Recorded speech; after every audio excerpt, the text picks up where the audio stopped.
여러분 안녕하세요. 토익을 빡세내는 남자 톡방남 김진태입니다. 자, 오늘 영상에서는 여러분의 토익 점수를 빡빡 올려줄 RC의 복습 방법에 대해 말씀드리려고 해요. 오늘 영상 잘 보시고 그대로 따라해 주시면 정말 효율적이고 또 효과적으로 RC 실력을 빠르게 키울 수 있을 거예요. 좋아요. 그럼 파트 5, 6 그리고 파트 7 이렇게 두 가지로 나눠서 소개해 보도록 하겠습니다.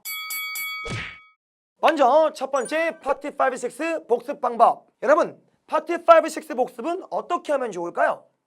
오답 노트?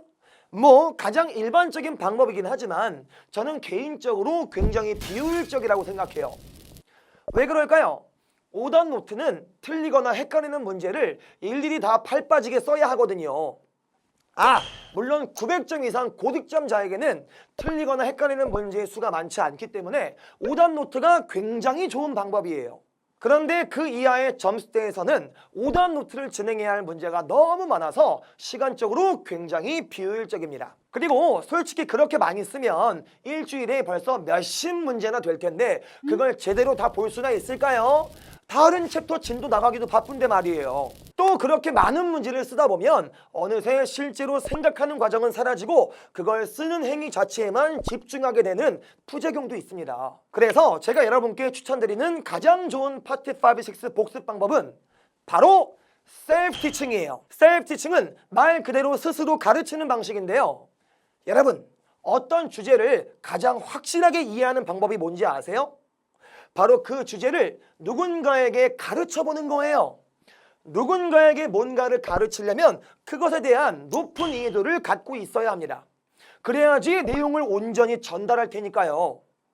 그래서 여러분이 누군가에게 어떤 문제를 가르쳐보면 그 문제에 대해 여러분이 무엇을 아는지 그리고 무엇을 모르는지가 명확하게 드러나게 되고 이는 결국 그 문제에 대한 여러분의 이해도를 올려줄 것입니다.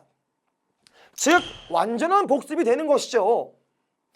근데 복습할 때마다 가르칠 누군가를 데리고 올 수는 없잖아요. 그래서 여러분이 여러분 스스로에게 가르친다는 생각으로 진행할 겁니다. 그러니까 이름이 셀프 티칭인 거예요. 이게 처음에는 되게 어색한데 하다 보면 어느새 열정적인 강사로 빙의해서 셀프 티칭 복습에 푹 빠져있는 여러분의 모습을 발견할 수 있을 겁니다.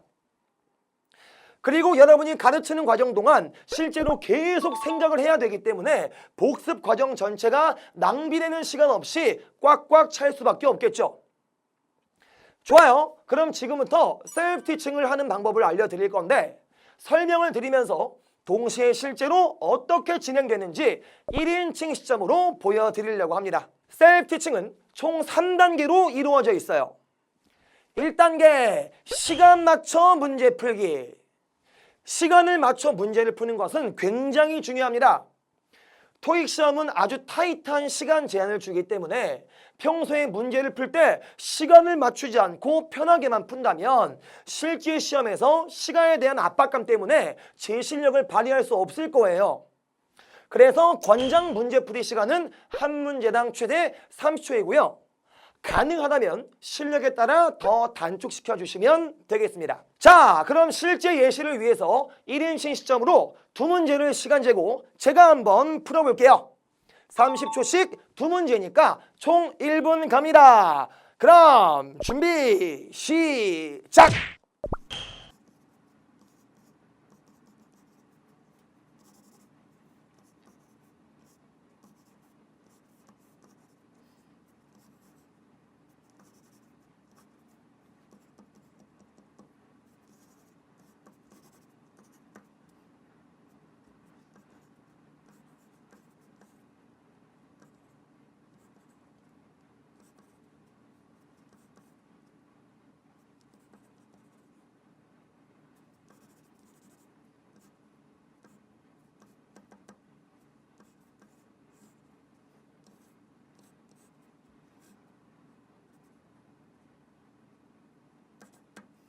좋아요. 이렇게 시간 맞춰 풀었다면 다음 단계로 고고! 2단계 리뷰하기. 자, 이게 제일 중요한데요. 여러분이 1단계에서 푼 문제를 철저하게 분석하는 단계예요. 총 4가지 항목으로 리뷰를 진행해 주시면 되겠습니다. 정답, 단어, 정답 및 오답 이유, 그리고 해석. 자, 그런데 이 항목들을 여러분 혼자서 다 분석할 수는 없죠? 아니, 이거 혼자 다 할 수 있으면 벌써 토익 만점일 거 아니에요. 그래서 우리는 해설지의 도움을 받을 것입니다. 짠! 여러분이 갖고 있는 문제지의 해설지를 꺼내보세요. 그리고 방금 푼 문제에 대한 해설이 있는 페이지로 가서 리뷰를 진행할 건데, 역시 리뷰도 시간 제한을 두세요. 시간 제한이 없으면 세어라 내어라 복습 과정이 모짜렐라 치즈처럼 늘어질 거예요. 모짜렐라. 자, 권장 시간은 한 문제당 1분에서 2분인데 역시 실력에 따라 유연하게 조정해 주시면 되겠습니다. 아, 그리고 여기서 중요한 포인트. 여러분, 우리가 이 짧은 리뷰 시간 내에 해설지를 모두 외우는 건 불가능하잖아요. 그래서 여러분은 리뷰하면서 모르는 단어나 품사가 나오면 여러분이 풀었던 문제에 그대로 옮겨 적으세요. 왜? 그래야 이따가 해설지를 보지 않고 셀프 티칭을 진행할 수 있거든요. 좋아요. 한 문제에 1분씩 두 문제니까 총 2분 동안 아까 말씀드린 4가지 항목에 따라 제가 한번 리뷰해 보겠습니다. 준비 시작!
오케이! 이렇게 리뷰를 했으면 이제 해설지를 다 푸세요.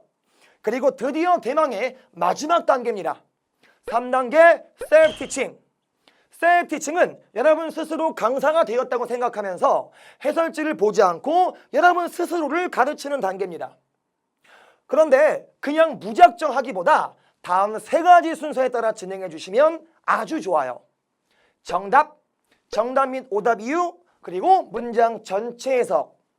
자, 그럼 방금 리뷰했던 두 문제에 대한 셀프 티칭을 역시 제가 한번 진행해 볼게요. 셀프 티칭은 시간 제한 없이 그냥 해주시면 되겠습니다. 준비 시작! 1번 문제 셀프 티칭. 정답은 C야. 왜냐면은 일단 콤마는 묶어주고 오브런 전치사 뒤에 있기 때문에 명사가 필요해. 그럼 A는 명사 가능하고 B도 투부 형사 뭐뭐 하는 것 가능하고 동명사 뭐뭐 하는 것 명사 가능해. D는 동사라서 안 돼. 근데 빈칸 뒤에 보면 손실 명사가 또 있기 때문에 그 앞에 또 생명사인 A는 안 돼. 그럼 B랑 C로 갈 건데 둘 다 뜻이 뭐뭐 하는 것 똑같아. 근데 전치사 뒤에는 투부 형사가 안 되고 동명사만 올 수 있기 때문에 정답은 C. 해석. 만약 이 기업이 얻는다면 정부 허가를. 어떤 허가? 한국 시장에 들어갈 허가. 그렇다면 그것은 기회를 얻을 건데 어떤 기회? 모든 손실을 회복할 기회. 작년으로부터. 이번 셀프 티칭 정답은 B야. 왜냐면 일단 in that 뭐뭐라는 점에서 얘를 묶어주고 그 안에 보면 주어, 동사, 목적어가 있어. 이 목적어를 꾸며주는 형용사, 수량 형용사가 들어갈 건데 이 equipment가 불가산명사야. 그래서 A랑 D는 가산명사를 꾸미기 때문에 탈락. B는 불가사명사를 꾸미고 most도 불가사명사를 꾸밀 수 있어. 그래서 해석밖에 없네. 해석상 이 하이킹이 좋은 운동인데 장비를 거의 요구하지 않는다는 점에서 이게 더 자연스러우니까 정답은 B. 전체 해석. 하이킹은 하나이다. 최고의 활동 중 하나이다. 사람들을 위해서. 어떤 사람들? 운동을 시작하기를 원하는 사람들. 뭐란 점에서? 그것이 장비를 거의 요구하지 않는다는 점에서. 정답은 B. 자, 이렇게 3단계 셀프 티칭은 정말 자신을 가르친다는 생각으로 진행해 주시면 됩니다. 그런데 혹시 3단계 셀프 티칭에서 스스로 설명할 수 없는 부분이 있다면 자선책으로 해설지를 살짝 참고해 주시고요. 이건 아까 2단계 리뷰하기에서 부족한 점이 있었기 때문이니까 다른 문제를 리뷰할 때 조금 더 본인이 부족했던 부분을 신경 써주시면 되겠습니다. 자, 그럼 당연히 이런 질문이 들어오겠죠. 쌤, 셀프 티칭을 모든 문제에 다 적용시키는 것이 좋은가요? 네, 당연히 시간이 허락한다면 모든 문제를 다 하는 것이 좋아요. 그러나 시간적으로 여유가 많지 않은 경우에는 문제를 푼 후에 너무 쉬웠던 문제들은 넘어가고 헷갈리거나 틀린 문제들을 중심으로 진행해 주시면 되겠습니다. 좋아요. 여기까지가 파트 5, 6 복습 방법이었고요. 두 번째로 파트 7 복습 방법에 대해서 알아볼까요? 빠박! 여러분, 파트 7 복습은 아주 심플합니다. 한영 형광펜, 이것만 기억하세요. 사실 이름을 조금 더 멋지게 지을 수도 있는데 오히려 이상한 이름이 더 기억에 오래 남을 것 같아서 그냥 이걸로 하겠습니다. 한영 형광펜. 자, 이것도 3단계로 구성되어 있고 빠른 이해를 위해 설명드리는 동안 1인칭 시점으로도 보여드릴게요. 1단계 문제 풀기. 역시 문제를 시간 맞춰 풀어야겠죠? 파트 7 문제풀이 권장 시간은 문제당 1분입니다. 시간이 너무 빡빡하다면 처음에는 조금 늘려도 괜찮지만 궁극적으로는 문제당 1분으로 맞추는 것이 좋아요. 자, 그럼 제가 실제로 두 문제가 딸려있는 파트 7 지문을 2분 동안 풀어보겠습니다. 준비 시작!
자, 이렇게 문제를 풀었으면 다음 단계로 넘어갑시다.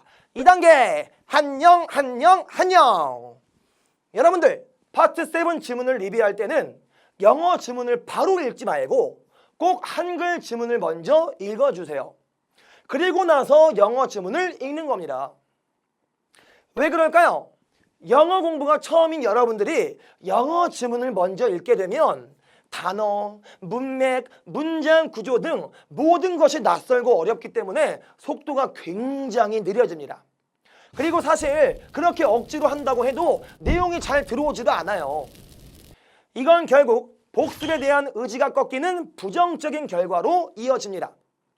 즉, 현재 여러분이 복습할 때 영어 지문을 먼저 읽는 것은 효율성과 효과성에서 모두 불리합니다. 그래서 여러분은 한글 지문을 먼저 읽는 거예요. 왜? 한글은 우리 전문 분야니까. 한글 지문을 먼저 읽으면 이 지문의 전반적인 정보를 자연스럽게 흡수할 수 있거든요. 그리고 그 상태로 영어 지문을 읽게 되면 방금 한글 지문을 읽으면서 얻은 지문 자체에 대한 친숙함 때문에 영어 지문이 훨씬 더 잘 읽히게 됩니다.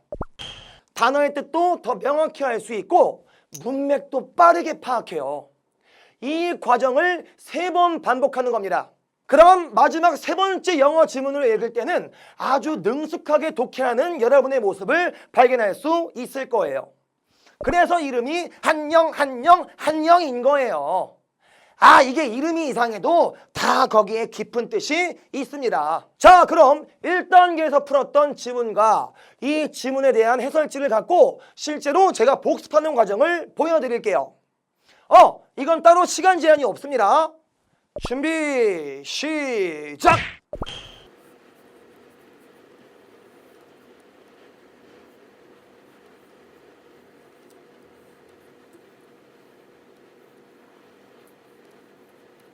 여기서 잠깐 복습을 하실 때는 지문뿐만 아니라 문제와 보기도 함께 읽어주세요.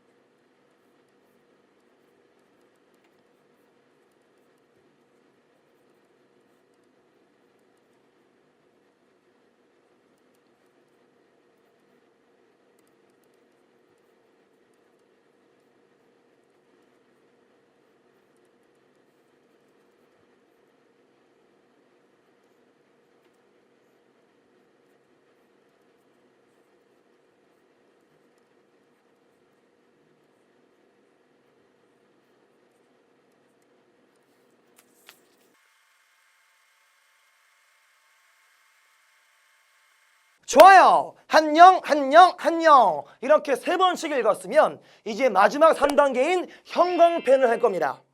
이걸 위해서 서로 다른 색깔의 형광펜 5개를 준비하세요. 짠!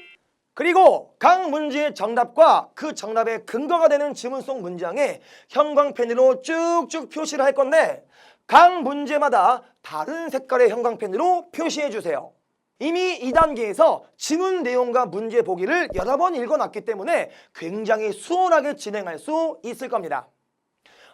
형광펜 색깔이 5가지나 필요한 건 하나의 파트 7 문제 세트에 최대 5개의 문제가 딸려있기 때문이에요. 어쨌든 이 형광펜 과정을 통해서 어떤 문제의 정답 보기가 지문 속 정답 근거와 어떻게 연결되는지를 뚜렷하게 확인할 수 있고 이 훈련은 실제 시험에서 여러분이 파트 7 정답을 찾는 속도를 올려줄 것입니다. 자, 그럼 실제로 하는 과정 보여드릴게요. 준비, 시작!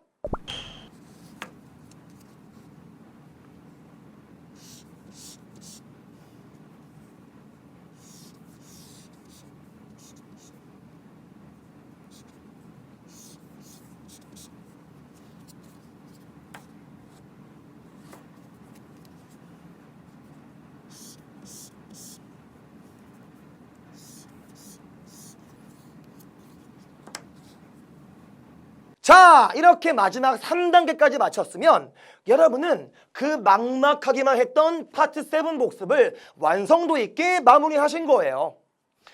물론 마찬가지로 이 방법을 모든 문제에 적용하는 것이 제일 베스트이지만 시간적인 여유가 부족하신 분들은 어려웠던 지문 세트 위주로 진행해 주시면 되겠습니다.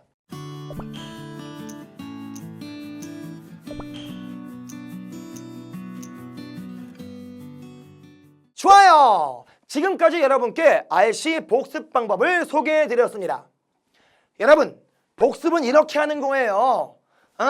복습 대충 하시는 분들 많죠?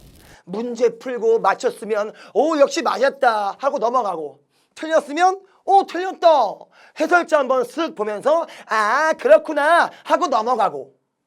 여러분, 이건 공부하는 흉내만 내는 거예요. 이렇게 공부하시면 시간 대비 실력이 아주 더디게 늘 겁니다.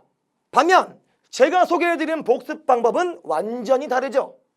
여러분이 문제를 풀고 그 문제를 철저하게 분석을 하고 그리고 여러분만의 논리를 담아 직접 입으로 말하고 표시해보는 과정, 이게 여러분의 점수를 올려줄 진짜 복습 방법이 되어줄 것입니다. 자, 오늘 영상이 도움이 되었다면 여러분의 소중한 구독과 좋아요 그리고 알림 설정 빡빡 눌러주시고 애실 꿀팁이 필요하신 분들은 이 링크를 통해 LC 여왕, LC 퀸 한나쌤의 어메이징한 영상도 확인해 보시기 바랍니다. 자, 그럼 전 여기서 인사드릴게요.